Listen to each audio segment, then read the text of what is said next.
people, when they're forward planning, sometimes don't think what's in front of them. So, for example, people who are living together who aren't married, one of the drives that I think we should be looking at is trying to ensure that there are more agreements in and around people living together who aren't, if you like, covered by the legislation that's out there for, married couples.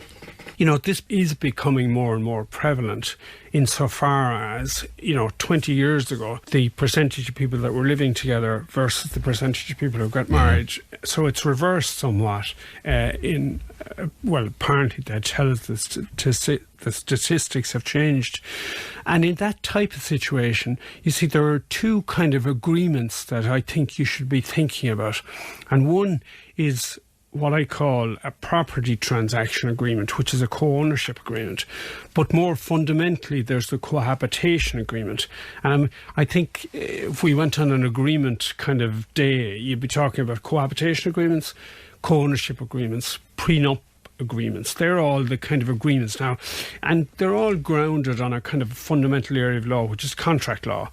So contract law basically means that you can set out the terms in which you enter into a particular arrangement.